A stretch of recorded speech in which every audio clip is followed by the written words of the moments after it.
First contact goes wrong. Captain Thane of the Zephyrian Imperial Navy stood on the bridge of his flagship, the Stellar Dominion, studying the holographic display before him. The three-dimensional map showed a small human settlement on the outer rim of what these primitive beings called the Velmont system. According to their intelligence reports, this colony housed barely 50,000 humans engaged in simple mining operations. It should be an easy conquest. The Zephyrian Empire had expanded across 47 star systems over the past 3 centuries. Their military doctrine was simple and effective: overwhelming force followed by complete submission. Species that resisted were crushed. Those that surrendered immediately were allowed to exist as subjects under Zephyrian rule. It was a system that had worked flawlessly for generations. Commander Vel, what do our scouts report about human military capabilities? Thane asked his second-in-command. A tall Zephyrian, with the characteristic blue-tinted skin and silver eyes of their species, Commander Vel consulted his datapad.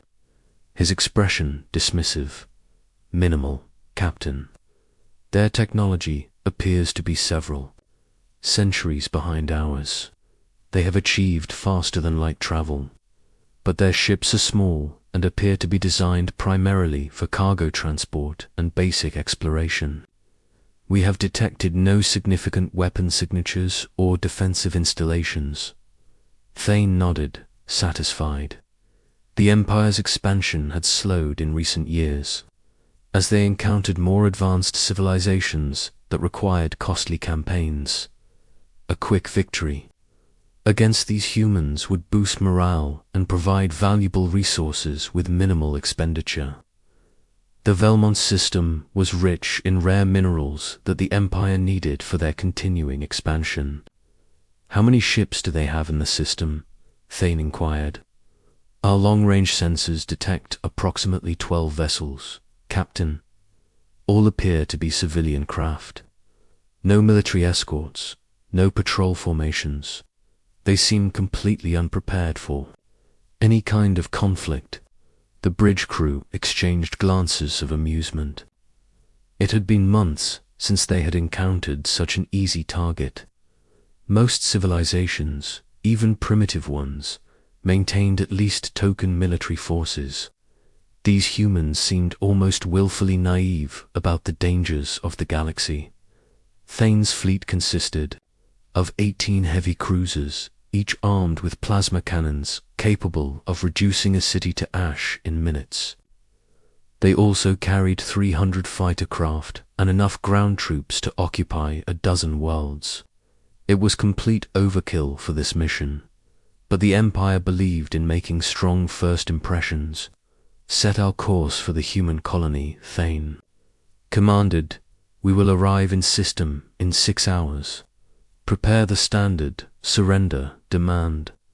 If they submit immediately, we will follow the usual protocols. If they resist— He let the threat hang in the air as the Zephyrian fleet entered hyperspace. None of them noticed the small, dark objects that had been silently tracking their movements from the edge of the system, hidden among the asteroids and debris of the Velmont system's outer ring. These mysterious watchers had been monitoring Zephyrian communications and movements for weeks. Admiral Sarah Chen sat in the command center of the human deep space monitoring station, reviewing the intelligence her teams had gathered. The 45-year-old former Earth Navy officer had been appointed to oversee the defense of humanity's outer colonies just 2 years earlier. What the Zephyrians didn't know was that humanity had been preparing for this moment for decades. Admiral, the Zephyrian fleet will arrive in system in approximately 5 hours, reported Lieutenant Commander James Park, her intelligence officer. 18 heavy cruisers, standard Imperial configuration. They're broadcasting surrender demands on all frequencies. Chen smiled grimly. The Zephyrians had made the same mistake that many aggressive species made when first encountering humanity. They assumed that because humans were relatively new to interstellar travel, they were also militarily weak. This misconception had proven fatal for others. "Status of our defensive fleet?" Chen asked. "The Invisible Hand, Silent Thunder, and Ghost Walker are in position within the asteroid field. The Iron Will and Steady Resolve are maintaining stealth protocols behind the fourth moon. All ships report ready for combat operations." The human ships were unlike anything the galaxy had seen before. While other species focused on size and firepower, humanity had taken a different approach. Their vessels were designed for stealth, speed, and precision strikes. Advanced cloaking technology, developed from studying natural phenomena like gravitational lensing and electromagnetic field manipulation, made them nearly invisible to conventional sensors. "What about the civilian population on Velmont Colony?" Chen asked. "All non-essential personnel have been evacuated to the underground shelters we constructed last year. The mining operations are continuing normally to maintain the appearance of a routine day. Director Martinez reports that they're ready to implement the deception protocols on your command." Chen nodded. The plan they had developed was risky, but it played to humanity's strengths. Rather than meet the Zephyrians with overwhelming force, they would demonstrate something far more unsettling: the ability to strike precisely when and where they chose. As the Zephyrian fleet dropped out of hyperspace at the edge of the Velmont system, Captain Thane felt the familiar satisfaction of a successful approach. The human colony lay before them, apparently unaware of their presence, despite the fact that they were broadcasting surrender demands on all communication frequencies. "Captain, we're receiving a response from the human settlement," reported the communications officer. "Put it through," Thane commanded. A middle-aged human appeared on the main screen. He had graying hair and wore simple work clothes that suggested he was some kind of administrator or manager, rather than a military officer. "This is Director Carlos Martinez of Velmont Mining Colony," the human said calmly. "We have received your ... demands. We are a peaceful settlement engaged in legal mining operations in unclaimed space. We have no quarrel with your empire and request that you respect our sovereignty." Thane laughed, a sound that echoed across the bridge. "Unclaimed space. This system now belongs to the Zephyrian Empire. You have 1 hour to surrender unconditionally, or we will take your colony by force." You are clearly outgunned and outmatched. Martinez's expression remained calm. "I'm afraid we cannot comply with your demands. This colony is under the protection of the Human Federation Defense Force. I suggest you reconsider your position." The transmission ended abruptly. Thane stared at the blank screen in disbelief. In 3 centuries of expansion, no primitive species had ever refused the Empire's surrender demands. They always recognized the futility of resistance when faced with overwhelming force. "Commander Vel, begin the attack," Thane ordered. "Target their communication centers and power generation facilities. We'll show them the cost of defiance." The Zephyrian fleet moved into attack formation, their plasma cannons charging with deadly energy. As they approached the colony, Thane felt a moment of doubt. Something about this situation felt wrong. The humans seemed to calm, too confident for a species facing annihilation. That was when the first human ship decloaked the invisible, hand materialized directly above the Zephyrian flagship, so close that Thane could see the intricate details of its whole design through the bridge viewports. The ship was sleek and predatory, unlike the bulky, imposing vessels favored by most galactic civilizations. Instead of trying to intimidate through size, it radiated controlled power and precision. "Impossible," Commander Vel whispered. Our sensors showed nothing. How did they get so close? Before Thane could respond, for more human ships appeared throughout the Zephyrian formation. They had positioned themselves with surgical precision, each one targeting critical points in the Empire's attack formation. The humans had achieved complete tactical surprise. All ships, open fire, Thane shouted, but the order came too late. The human ships struck with devastating efficiency. Rather than the crude energy weapons or kinetic projectiles the Zephyrians expected, they found themselves targeted by weapons that seemed to phase through their shields and strike directly at vital systems. Engine cores shut down, weapon arrays went offline, and communication systems failed across the fleet. The silent thunder demonstrated why it had earned its name. The ship moved through the Zephyrian formation like a ghost, its weapon systems operating with perfect silence but deadly effect. Zephyrian cruisers found their hulls breached by precisely targeted attacks that disabled rather than destroyed, leaving crews alive but helpless. How are they doing this? Thane demanded as alarms blared across his bridge. Our shields should be impenetrable to anything these primitives could deploy. His weapons officer looked up from his console with confusion and fear in his silver eyes. Captain, their weapons appear to be operating on principles we don't understand. They're not trying to overwhelm our defenses. They're bypassing them entirely.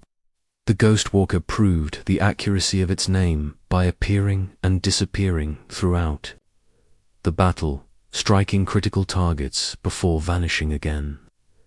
Each attack was precise, calculated to disable rather than destroy, but the psychological effect was devastating. The Zephyrian crews had never faced an enemy that could strike at will while remaining virtually invisible. Admiral Chen watched the battle unfold from her command center, her expression calm but focused. The human strategy was working exactly as planned. Rather than engaging in a destructive slugfest, they were demonstrating their ability to neutralize threats with precision and minimal casualties. Admiral, the Zephyrian flagship is attempting to withdraw, reported Lieutenant Commander Park. Let them go, Chen replied, but make sure they understand the message we're sending. As the invisible hand escorted the damaged Zephyrian flagship toward the edge of the system, Captain Thane struggled to comprehend what had happened.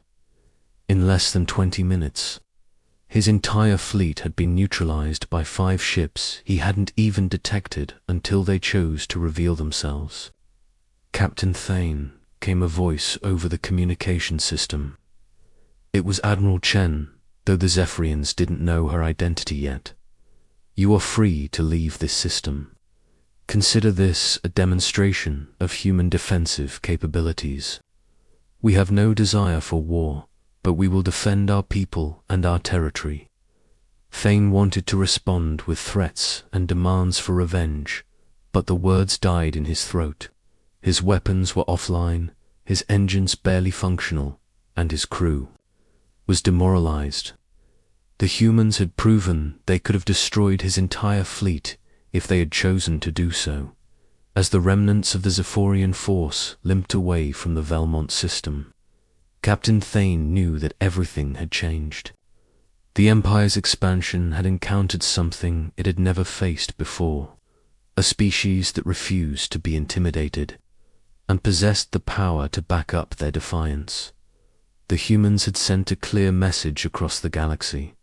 They were no longer asking for recognition or respect. They were demanding it. When the galaxy learns to fear the emergency session of the Galactic Council convened within 72 hours of receiving Captain Thane's report. Representatives from 43 different species gathered in the massive council chamber on the neutral world of Nexus Prime. Their various forms of communication creating a cacophony of concern and confusion. High Chancellor Vex, a tall, imposing figure from the ancient Altarian civilization, called the Session to Order. The Altarians had served as mediators in galactic affairs for over a millennium, their natural diplomatic abilities and long lifespans making them ideal peacekeepers.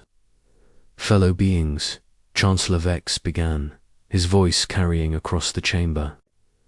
"Through universal translators, we face an unprecedented situation. A previously unknown military force has emerged from what we considered a minor, primitive species. The implications for galactic stability are ... concerning." The chamber erupted in various forms of discussion. Some species communicated through complex pheromone releases, others through harmonic frequencies, and still others through electromagnetic pulses. The universal translation system worked overtime to convert the chaos into understandable speech. Ambassador Elena Rodriguez, representing humanity at their first council session, sat quietly in the designated observer section. The career diplomat had been chosen specifically for this moment. Her calm demeanor and extensive experience in interspecies negotiations made her the ideal person to introduce humanity to galactic politics. The Zephyrian report claims that human vessels appeared from nowhere, disabled an entire Imperial fleet, and then simply left, continued Chancellor Vex. Captain Thane describes technology that operates on principles unknown to galactic science. If this account is accurate, we may be dealing with a civilization far more advanced than our initial assessments suggested. Representative Korth of the Militant Hegemony Alliance slammed his massive fist against his speaking podium. The reptilian warrior stood nearly 3 meters tall and had built his species' reputation on conquest and aggression. This is clearly Zephyrian propaganda designed to excuse their failure. No primitive species could defeat an Imperial fleet. The Empire has grown soft and seeks to blame others for their incompetence. But Captain Thane, present to give testimony, shook his head grimly. "I have served the Empire for 40 years. I have conquered 17 worlds and defeated every enemy I have faced. What happened at Velmont was unlike anything in my experience. The humans didn't just defeat us, they toyed with us." The chamber fell silent as the implications sank in. If the Zephyrian account was true, it meant that humanity possessed military capabilities that exceeded even the most advanced civilizations present. "With respect, honored representatives," Ambassador Rodriguez said, rising to speak for the first time, "may I address the Council?" Chancellor Vex nodded, curious to hear the human perspective. The floor recognizes Ambassador Rodriguez of the Human Federation. Rodriguez walked to the central speaking platform with confident, measured steps. She had prepared for this moment. Her entire career, knowing that humanity's first impression on the galactic stage would shape their future relationships with dozens of species. "Honored beings," she began, "humanity comes before this council not as conquerors or aggressors, but as neighbors seeking peaceful coexistence. The incident at Velmont was purely defensive in nature. We acted only to protect our citizens from unprovoked attack." Representative Korth snorted derisively. "Defensive? Your forces humiliated an entire Imperial fleet. This was clearly a display of aggression designed to intimidate." "On the contrary," Rodriguez replied calmly, "if humanity had aggressive intentions, Captain Thane and his crew would not be here to give testimony. Our forces could have destroyed the Zephyrian fleet completely. Instead, we chose to demonstrate restraint while making our defensive capabilities clear." The chamber buzzed with discussion. The distinction between what humanity could have done and what they chose to do was not lost on the assembled representatives. It suggested a level of tactical and strategic thinking that impressed even the most skeptical observers. However, not everyone was convinced by humanity's peaceful intentions. In the private quarters reserved for the Corvan warlord faction, a very different conversation was taking place. Warlord Crux, supreme commander of the Corvan military forces, studied the reports from Velmont with growing interest rather than concern. The Corvans had built their civilization on the principle that strength was the only true measure of value. They respected power and despised weakness in all its forms. "This changes everything," Crux growled to his assembled war chiefs. "For too long, we have been constrained by the artificial peace imposed by the Council. The old empires have grown complacent, satisfied with their borders and their treaties. But these humans, they understand power." General Vex, Crux's second-in-command, leaned forward with interest. "You see opportunity in this situation, Warlord?" "I see the possibility of worthy opponents," Crux replied. "The Zephyrians were defeated because they underestimated their enemy. We will not make that mistake. If the humans are truly as formidable as reported, then conquering them will prove our superiority once and for all." Within days of the council session, Corvan fleets began mobilizing throughout their territory. Unlike the Zephyrians, who had sent a single expedition force, the Corvans planned to deploy their full military might. 300 warships, supported by thousands of fighter craft and ground assault forces, began moving toward human space. The mobilization did not go unnoticed. Human intelligence networks, carefully cultivated over decades of quiet expansion, reported the Corvan movements to Fleet Command within hours. Fleet Commander Marcus Steele received the briefing in his office aboard the orbital station above Earth. The 53-year-old veteran had spent his entire career preparing for exactly this scenario. Unlike Admiral Chen, who specialized in precision strikes and surgical operations, Steele was humanity's expert on large-scale fleet engagements. "Sir, our analysis suggests that the Corvans are planning a full-scale invasion," reported Captain Lisa Wong, his intelligence chief. 300 ships, including their newest dreadnought-class vessels. "This isn't a probe or a test. They're coming with everything they have." Steele studied the tactical displays showing Corvan fleet movements. The aliens were following predictable attack patterns, massing their forces for overwhelming assault. It was exactly the kind of conventional military thinking that humanity had been preparing to counter. "Estimated time until they reach our outer defensive perimeter?" Steele asked. 67 hours, sir."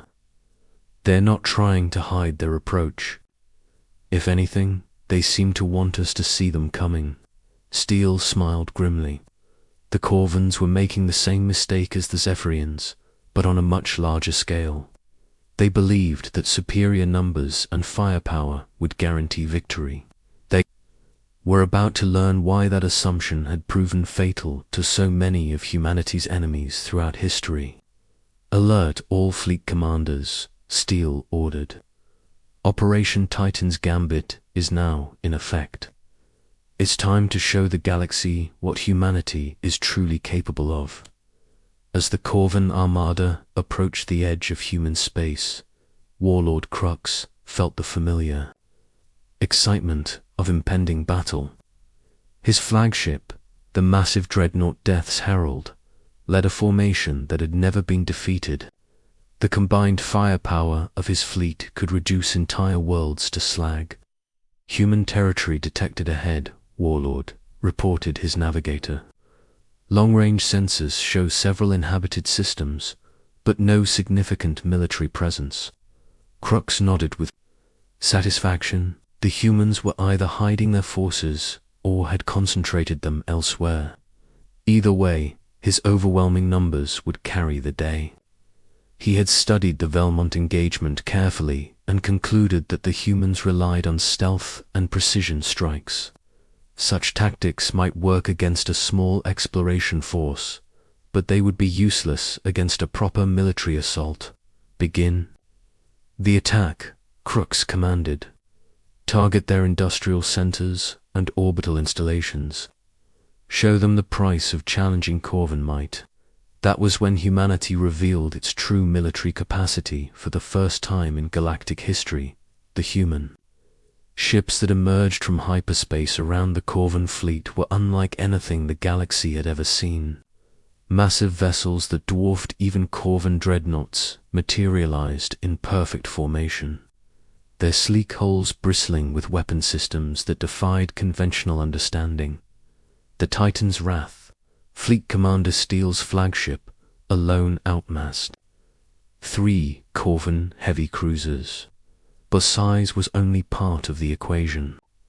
The human vessels moved with impossible grace for ships of their scale, their advanced propulsion systems allowing maneuvers that should have been physically impossible. Impossible, whispered Crux's tactical officer. Our sensors didn't detect them until they were already in position. How many ships do they have? The answer came as more human vessels continued to appear throughout the engagement zone. 50 ships became 100, then 200, then more. Each new arrival demonstrated technology that exceeded anything in Corvan experience. Warlord Crux, came a transmission from the human flagship. Fleet Commander Steele's image appeared on the main screen, his expression calm but determined. You have entered Human Federation space with hostile intent. Withdraw immediately, or face the consequences. Crux snarled his defiance.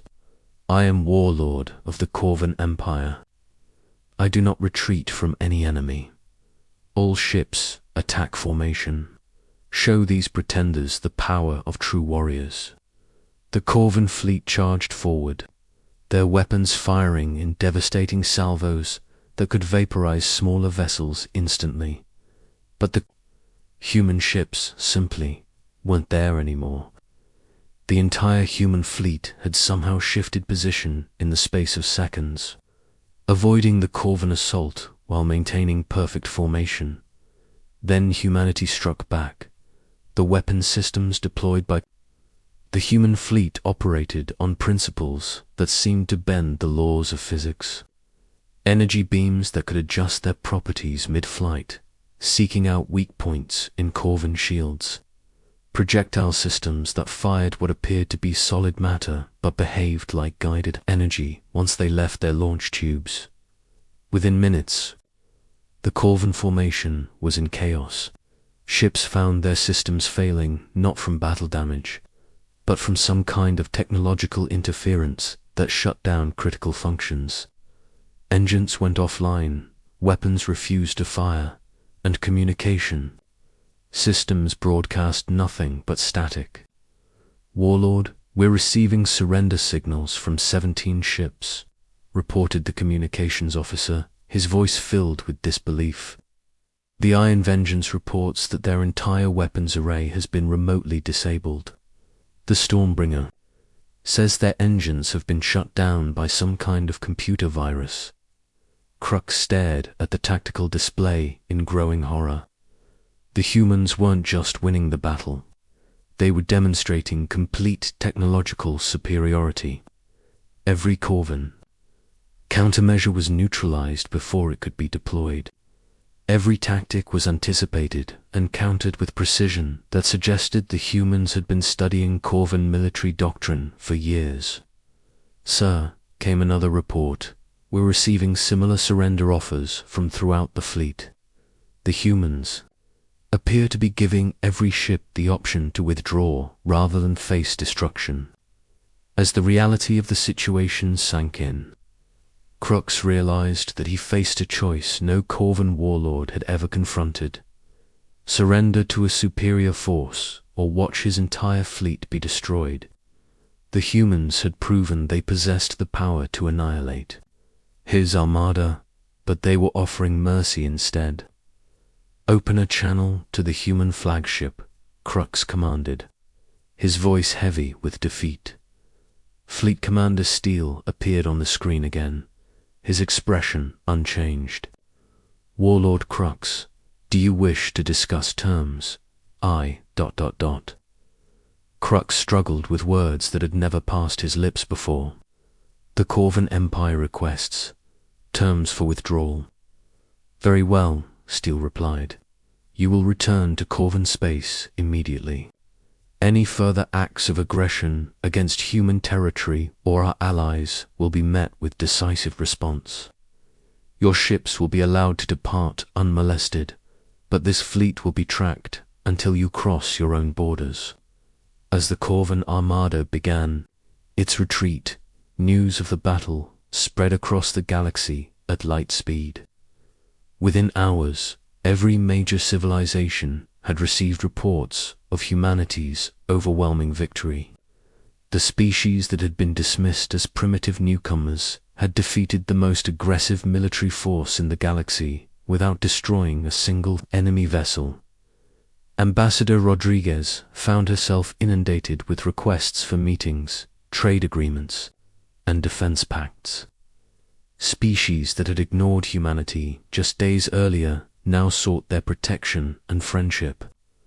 The galactic balance of power had shifted fundamentally in the span of a single engagement, but perhaps the most significant change was in the council chambers themselves. When Chancellor Vex called the next session to order, humanity was no longer seated in the observer section. They had been granted full membership and voting rights, with Ambassador Rodriguez taking her place among the galaxy's most influential leaders. "The floor recognizes Ambassador Rodriguez of the Human Federation," Chancellor Vex announced, "to address the question of galactic security and the establishment of new peaceful protocols." As Rodriguez rose to speak, every representative in the chamber listened with the respect due to a major power. Humanity had not asked for their place at the table. They had earned it through strength, wisdom, and restraint. The age of human expansion had begun, but it would be built on cooperation rather than conquest. The galaxy had learned that humanity was not just another species seeking resources and territory. They were something far more dangerous and far more valuable, a civilization that combined unprecedented military capability with genuine commitment to peace. The future would never be the same.